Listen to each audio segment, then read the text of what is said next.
Pinakamamataas, papupuri, pagpasalamat sa mahal na Panginoon Hesus lamang. At dobling paggalang sa mahal na Pastor Estrada Almeida, Wildy Almeida. At sa kanyang butihing mga anak. At sa kanyang bibi at mga beloved children. Praise the Lord po, nagpapasalamat po ako sa mahal na Panginoon Hesus. Tunay po, dati po ako may karamdaman na napakahirap gumaling. Daming doktor na dinalan sa akin ng mahal kong nanay. Subalit, hindi po ako gumagaling. Dinadala rin po ako sa mga albularyo kung saan-saan, hindi rin po ako gumagaling. Tunay nga po, ang aking mahal na auntie, tunay po, ginamit na mahal na Panginoon. Ang himala po na mahal na Panginoon, nagawi po sa amin. Subalit, walang imposible sa mahal na Panginoon. Tunay po, in-overnight po ako ng gawain ng Amoranto. Tunay po, ang himala po na mahal na Panginoon. Ang aking karamdaman po ay tonsillitis, sakit sa lalamunan po. Tunay po, wala po yung kagalingan. Tunay po, hindi na po ako kumakain. Talagang hirap po akong lumunok at saka kinakahiya na po ako ng aking loved ones dahil tunay nga po, nagtatalokbong na lang po ako ng kumot. Napakahirap. Subalit, napakabuti na mahal na Panginoon magawi po ang aking mahal na auntie. Tunay po, in-overnight po ako ng araw ng Biyernes. Walang imposible sa mahal na Panginoon. Tunay po, pinagaling ako ng pinakamamahal na Panginoon. Praise the Lord. Hallelujah. Hallelujah. Praise the Lord. Ang aking tunay nga pong hindi ko kayang buhatin ang galunan. Ang galunan ng ang aking anak, hindi ko kayang paliguan at hirap na hirap po akong sa kanya, siya alagaan. Subalit, lahat yon nung pinagaling ako na malapit nun, lahat po yon ay talagang napaliguan ko ng aking mahal na anak, naalagaan ko na. Praise the Lord. Hallelujah, praise the Lord. Tunay nga po, dati po, ang aking mahal na anak ay na ano po yan, na nagkaroon po ng pamamaga ng katawan. Simula po sa kanyang paa hanggang ulo. Tunay pong talagang hindi na po yan kumakain dahil ang maga po ng kanyang katawan, tunay mo ang manas. Mayroon daw po siyang kidney trouble po. Hallelujah, praise the Lord. Tunay po, namamaga po yung katawan niya. Hindi po kami makatulog. Daing ng daing po ang aking mahal na anak. Punit po, wala po akong ginawa magpuri sa umaga, sa gabi. Tunay po, yung aking karaoke, dinahata ko po yan sa kanyang uluhan dahil magang-maga talaga ang kanyang ulo. Sumusuka po yan. Hindi kami makatulog. Sabi ng mahal na asawa ko, ano nangyari sa Beverly? Bakit hindi ka na natutulog? Sabi ko, talagang ganito po kami. Talagang nagpupuri ako. Ititingnan ko yung aking mahal na anak dahil talagang maga kanyang katawan. Hindi po siya makalakad. Hirap po talaga siya pag sumasamba kami. Tunay po ang himala na malapit ng patuloy. Nagpatuloy kaming araw na Miyerkules, Biyernes, Linggo.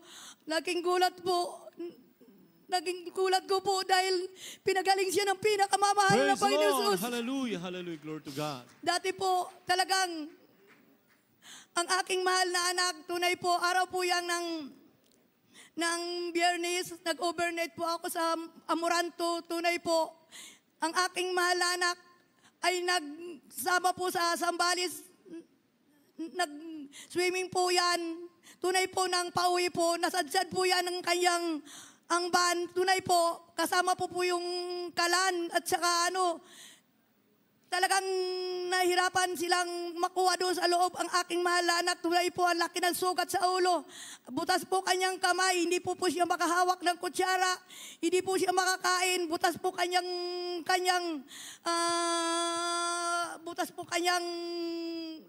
dito sa kanan, butas, laki po ng sugat, malalim. Ang maga po na niya sa mata, tunay po, nakabanid po yung kanyang ulo, sugat po yan. Tunay po, nilalagyan po namin yan ng, hallelujah, nilalagyan po namin yan ng gamot. Tunay po, hindi po gumagaling. Sabi ko, Mama, Panginoon, magpupuri na lang po ako. Magpupuri na lang ako. Kayo na po ang bahala sa ulo ng anak ko. Tunay po ang himala na mala, Panginoon, yung ulo ng anak ko na napakalaking sugat, napakahaba. Tunay po, nagulat po ako. Nagimala-mala nung pinagaling po ng pinakamamahal na Praise the Lord. Panginoon. Hallelujah. Glory to God.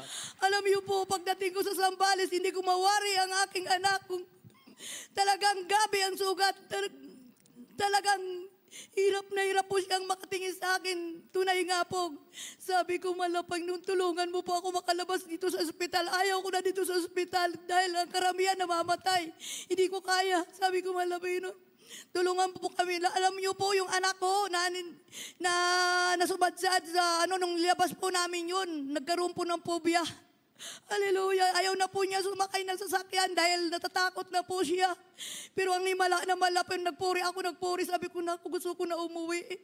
Gusto ko na umuwi sa bahay. Sabi niya, Mama, natatakot ako sumakay dahil baka masadsad na naman yung sasakyan. Sabi ko na, walang imposible malapin. Uuwi na tayo dahil magsasamba tayo. Papagalingin ka na malapin.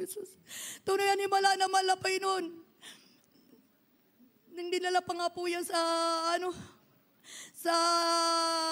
tingnan yung bungo niya dahil grabe talaga ang sugat. Pero sabi ko, malapay nun, maghimalakan, sinasalang po siya sa machine. Talagang nananalangin po ako. Sabi ko, malapay nun, walang fracture ang kanyang bungo. Pati ang, hallelujah,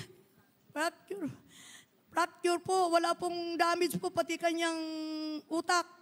Talagang grabe nun, maghimala. Tunay po, nagugulat po sila sa akin dahil nagpupuri po ako doon sa harapan sa kanyang paanan. Nung makauwi na kami, talagang ang himala na malapay nun, pinagaling talaga siya ng malapay nun. Napakabuti talaga ng malapay. Tunay nga po, hindi yan tinubuan ng buhok. Tinatakpan po lang niya po, dahil choir po siya. Tinatakpan po niya yan, tapos hindi nang, hallelujah. Ang himala na malapay nun talagang pinagaling siya na malapanginoon. Praise the Lord. Alam niyo po, hindi ko na mabilang ang pagkakaligan ng aking malasawag. Na-stroke din po yan. Subalit, di ako nawala ng pag-asa dahil kahit grabing pagsubok sa akin, pero hindi ako nawala ng patuloy lang ako nagpatuloy. Right, Kahit wala amen. akong pamasahe, dumadalo po ako, lumasakay po Glory ako to ng God. sasakyan kahit walang pamasahe. Gaano kabuti ang mahal na Panginoon. Wala talaga na malapay nun. Kahit hirap po ako magbiyahe, pero nalampalataya lang talaga ako sa mahal na Panginoon. 100% na pananampalataya ko sa mahal na Panginoon. Tunay po ang himala na malapay nung pinagaling talaga kami. Amen. Mahal na Panginoon. Ang aking mahal na anak, grabe po yan. Talagang nag-addict po yan. Sabi ko, anak, sumama ka sa gawain. Ako na lang maglalaban ng damit mo. Sumama ka. Tunay po, sumama po siya sa gawain. Nagpabautismo po yan. Praise the Lord. Sabi ko, mahal na Panginoon. Salamat sa mahal na Panginoon. Praise the Lord. Tunay po, binago po siya ng mahal na Panginoon. Inalis po kanyang mga bisyo. Hallelujah. Praise the Lord. Nagpapasalamat ako sa mahal na Panginoon dahil hindi ko sukat akalain na matawag po ako ngayon. Ang aking, dati po hirap po kami sa buhay, talagang wala po kami masaing. Alam niyo po, dati, nananalangin ako sa mahal na Panginoon dahil ako, kahit walang makain, binibigay ko pa sa aking mahal na kapatid. Tunay po, nanalangin po ako sa mahal na Panginoon. Mahal na Panginoon, ang hirap naman na magbigay ka pa sa kapatid mo kahit wala kang bigas. Pero kayo na pong bahala sa akin. Alam niyo po, kinabukasan, tunay ng himala na malapin, wala kayong masaing. Laking gulat ko, pinigyan ako ng kapatid na isang kabang bigas. May ulam pa po yan. Praise the Lord. Praise the Hallelujah. Lord po. Alam niyo po, ang magpala malapin nun, siksik-liglig, umaapaw. That's right. Lahat ng kapurian, papasalamat, tangin sa malapang Yesus. Salamat. Amen.